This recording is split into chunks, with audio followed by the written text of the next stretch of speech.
Assalamualaikum warahmatullahi wabarakatuh. Wajan luar biasa ya truk ya penonton ing bengi iki sing padha wungon mirsani pagelaran Ringgit Purwa. Biasane sing buka aku iki, Gong. Biasane sing buka aku. Lah aku wis ora tahan selak arep metu. Wis tak wakili wae. Ngono heeh. Ning ora afdol. Ya wis kono wis. Ngaturaken sugeng enjang dhumateng para warga ingkang mapan wonten ing Desa Margotani kalih. Ngaturaken gungging panuwun ingkang sakmenika taksih wungon hamirsani pagelaran Ringgit Purwa wonten ing Desa Margotani ing sedyanipun inggih menika ulang tahun desa ingkang kaping 15.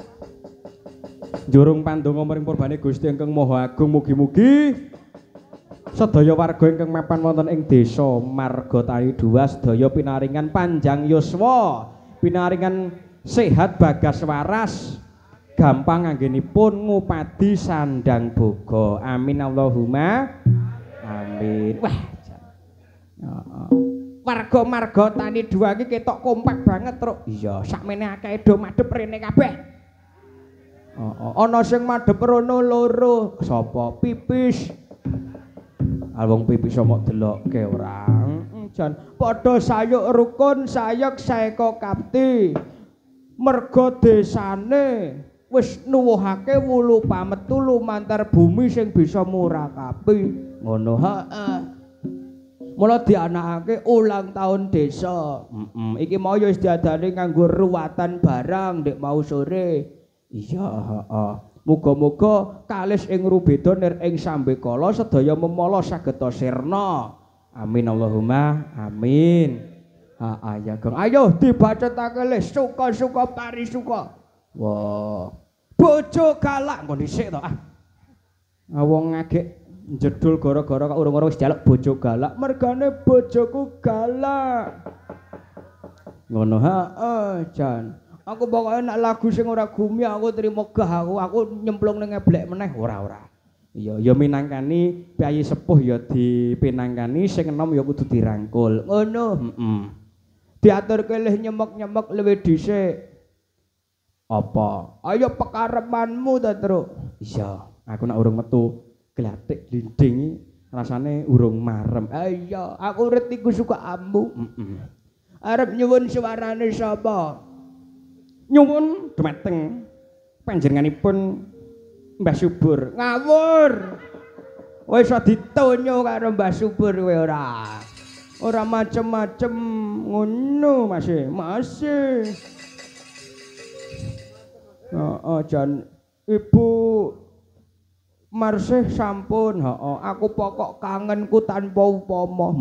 Nadyan to mau wis bawa rujak jeruk ning urung marem aku, Truk. Urung marem, tetep idolaku sepanjang masa. Sapa? Ibu Ratmi ta. Ibu Ratmi, pokok aku nak mulih urung tembangke karo Buratmi glathek grinding wah jan ning pikiran kuwur. Monggo Ibu kepareng nyuwun berkahipun manuk glathek. Nuruti Bagong nggih Bu nggih. Nggih. Marane Bagong niku tak jane tingak-tinguk goleki aku mau ki. Madosi napa? Aku glinding nang endi. Mergane kula niku lih tresna kalih jenengan lahir batin to Bu. Niki kagem panjenengan monggo. Nggih. Monggo. Nggih. Nggih, matur nuwun. Lah kula tingak-tinguk tak goleki aku kok ilang ku nyandi to ya. Mbak kok pundakmu enek semute to, Mbak? Oh, ora enek.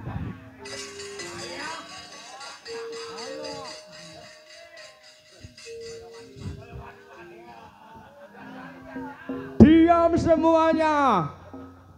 Padha nyekel kertuku lho lah. Sesuk janjian. Yo. Jam 3 mangkat. Siap. Klunah-klunuh teko jam 4 jan asem tenan. Yen ora kelakuane sing nyimping ora. Mangga Buratmi. Buratmi. Dalem. Lha kok mboten diunjuk akuane? Nggih. Nggih, kula maringi jenengan akuan niku merga kula ngertos jenengan tesih gadah yoga setri tah? Nggih. Sing ragil nggih. Sing ragil. Nggih. Anu dereng damel. Dereng medamel. Dereng damel sing. Lah berarti pun gadah pun mboten gadah anak wedok. Ragil niku kampung putu. Balik ke akuane. Balik ke? Nggih, tesih. Oh, tesih nggih nggih pun. Nak tesih mboten napa-napa. Nampun balik nih napa? Tesih sing ragil tesih. Bukake, Nduk. Heeh. Tak ombene wong dikek ngoyo-yo kok kabeh ombe. Keliren candle riyen minum riyen. Nggih, heeh minum. Kendange celegu ngono biasane. Walah, nek iki lek kowe ketok rasa. Iya. Iya. Tenang nanti anake wis mentas kabeh tak jaluk perkara aku ora apa-apa. Aku sik ndek anak siji kok sing gadis. Oh nggih, siap. Berarti aku tenan kok nyeluke Mbak Sur karo Mama. Hantu saya. Iya. Cahya Katri. Apa enak to leh nyemek-nyemek ngene iki. Wah, jantenan ya. Iso. Kula niku anggere pokoke sing ngendang Pak Bo. Nggih. Lek urung metu gathek gending wis. Lah nggih. Nak kakung dereng ngetokke manuk glathek glinding niku wah. Niku balik niku tesih tom-tomen ketok-ketokan ya Bu ya. Lah iya nyemek-nyemek. Heeh. Wah aku karo Petruk biyen ya sinau gamelan le. Cuman bapak gamelane urung didol. Apa iya? Heeh. Biyen sing ngendang kowe ya truk ya. Jineman ngono. Nena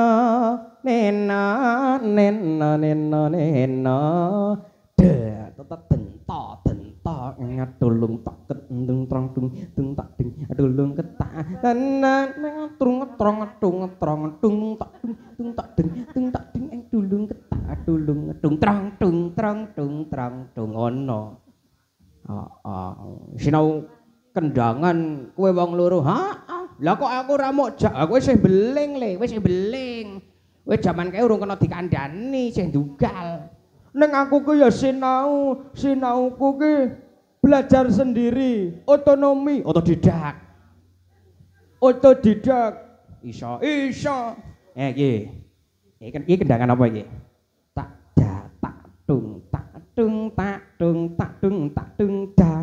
dung da. Kuwi jenenge kendangan ladam. Pacul ladrang. Tung da tung da.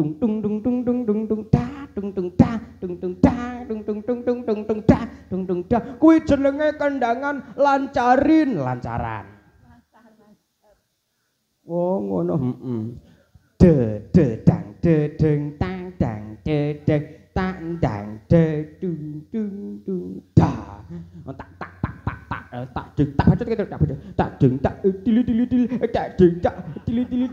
syutung lah kendangan tali wae.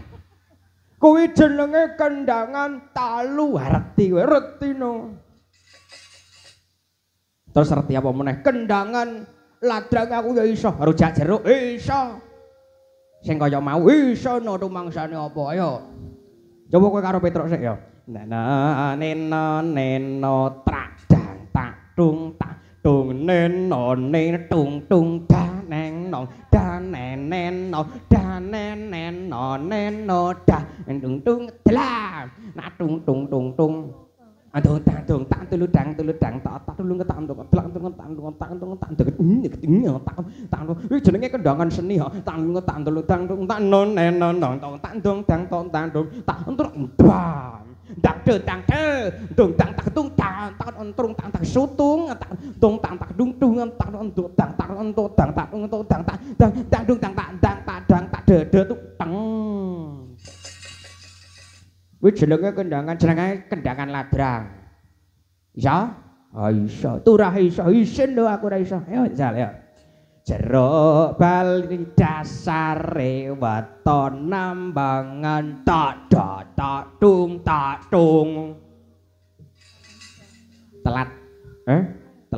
telat pirang sasi kendanganmu telat jeruk bali dasar tak da oh pas dasar tak da ya jeruk bali dasar trong da tak tung daneno dan tung da ding tung da ding da tung da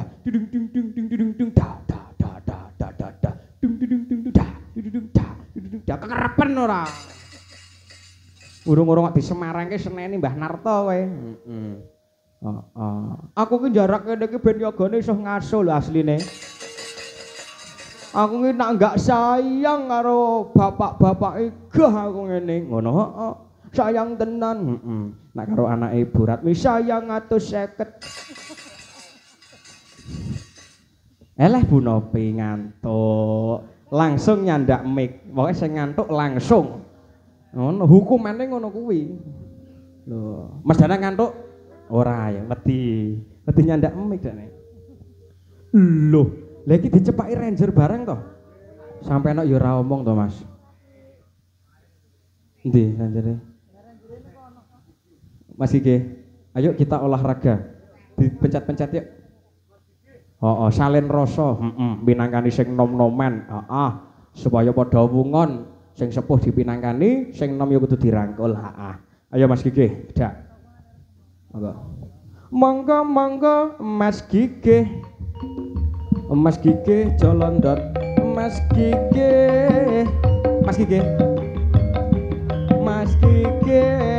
enggal ngasto kibrot Mas Gige bojone piro Mas Gige awas sarunge anyar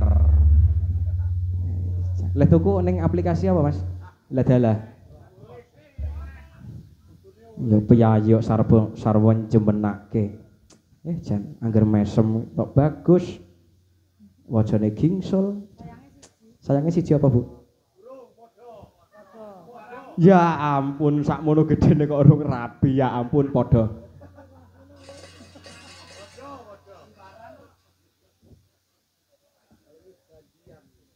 ayo Mbak Sur monggo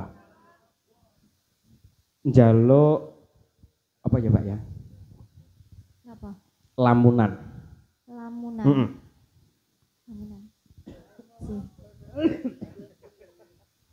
yen lamunan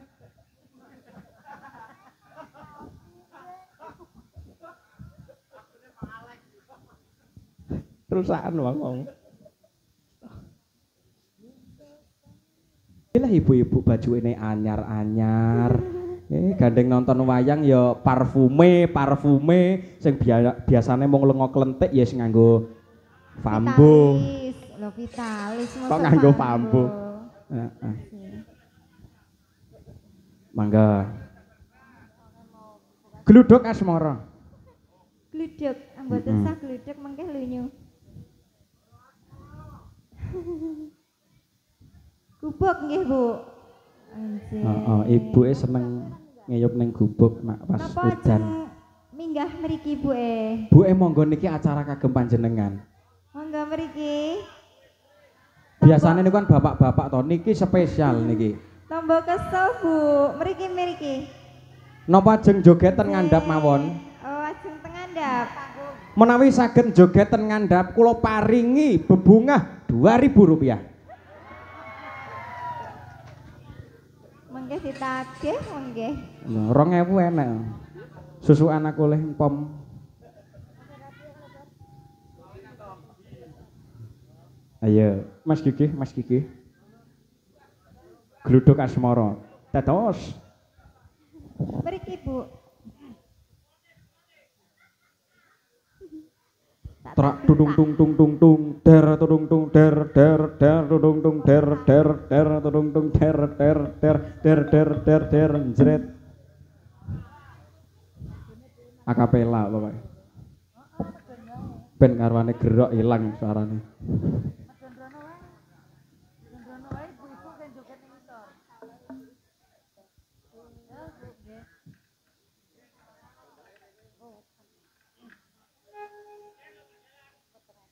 Dalem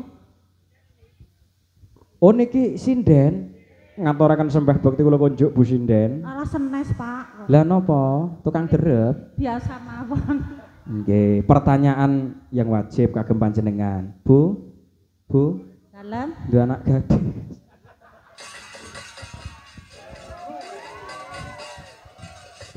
Jane iki butuhe pira to, Mas? Ora, aku wis diarani Mas Slamet iki cah polos kertas putih ya. Polos. Durung kelepetan marang apa wae. Ning kene polos.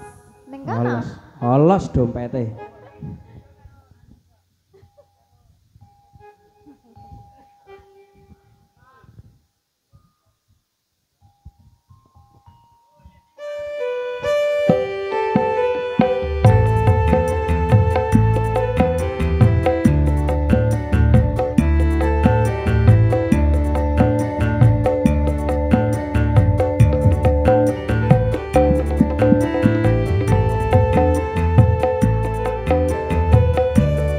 Ayo kono, do nyolok kodhok kono.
Mulane Ndara Janaka nyapa kae.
Rara jonggrang kowe pancen ayu tenan ora mokal yen aku nandhang kasmaran Lopate waspadana prajuritmu kalah perang mula kowe dadi wanita boyongan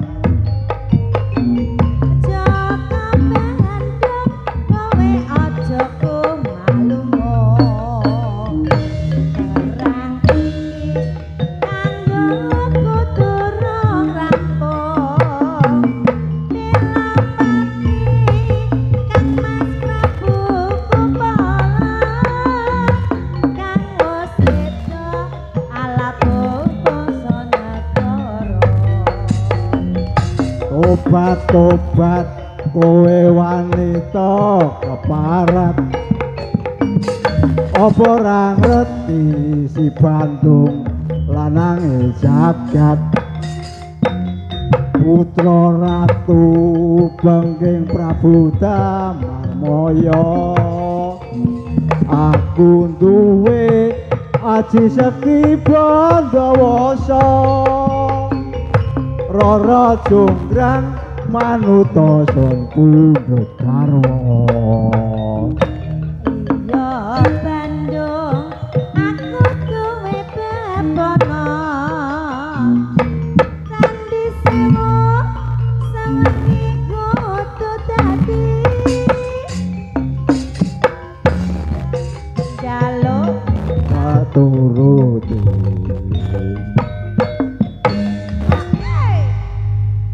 Wela kae wis